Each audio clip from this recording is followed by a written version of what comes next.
He helped Monaco to third in Ligue 1 last season and into the quarter-finals of the UEFA Champions League. In the summer, Ricardo CARVALHO signed a new contract to help his team do even better this time around. The Portuguese centre-back is as hungry as ever.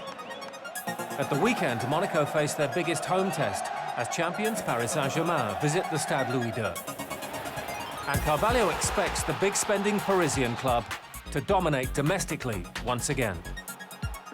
For me, I think Paris Saint-Germain start this year as favourites.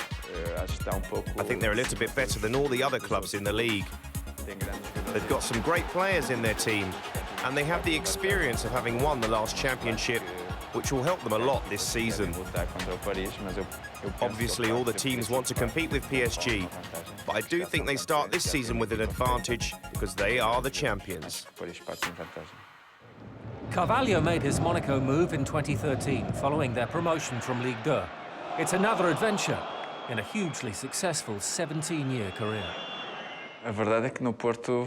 To be honest, the 2 years that I spent at Porto, winning the UEFA Cup and the Champions League, were very important. 2004 was also a really big time for me, as I managed to play for my country. And I was in the team when we reached the final of Euro 2004.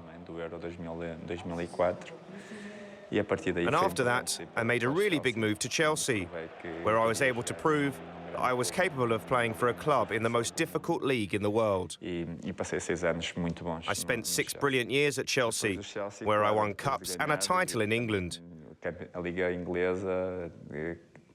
But after that, I ended up choosing to leave for Real Madrid. They were a club I had always wanted to play for. They are one of the biggest clubs in the world, so it was a good move. And now I'm at Monaco. Having recently been in the second division, we had a really good year last time, and I managed to qualify for the Champions League. CARVALHO has played alongside and against some of the world's best players, but a few really stand out. As an opponent, I think it would probably be Drogba, someone who I later had the pleasure of playing with for 5 years. But in 2003 and 2004, Porto played against Marseille, and Drogba, who was then fairly unknown, was actually a huge surprise. He was a really strong player, very physical and very fast. Obviously, I've played against Cristiano as well in Chelsea versus Manchester United games, and he was always a dangerous player, but didn't really play as a central striker.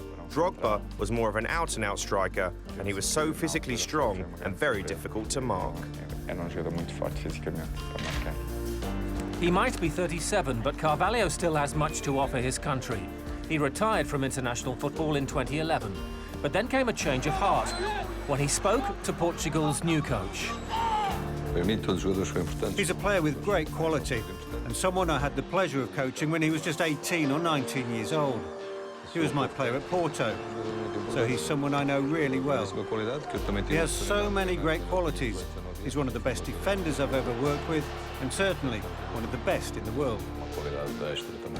Ricardo CARVALHO is an excellent player, a wonderful professional, and also a fantastic teammate. He's a really good person and a great friend, and always willing to help the team. He's someone who really helps the younger players with his confidence and his experience. It's important for a team to defend well, and a defender to be able to read the game. But it's pretty obvious that we all go to football matches to see goals. Normally, we give more credit to the attackers than defenders. I think my most important characteristic is my ability to read the game well and get to the ball first. Because I read the game so well, I normally foresee what I'm going to do, which helps me be an intelligent player on the pitch.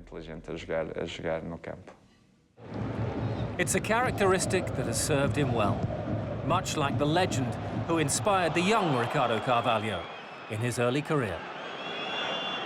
I've always liked Maldini. I always liked him. I didn't see much of Baresi play, but I've always heard great things about him as well. But for me, it was always Maldini. On an international level, I always liked to watch Fernando Couto. And even though he played for a club that was one of Porto's rivals, I liked to watch Ricardo Gomes too. and Moser. I think these guys were great players to have played in Portuguese football.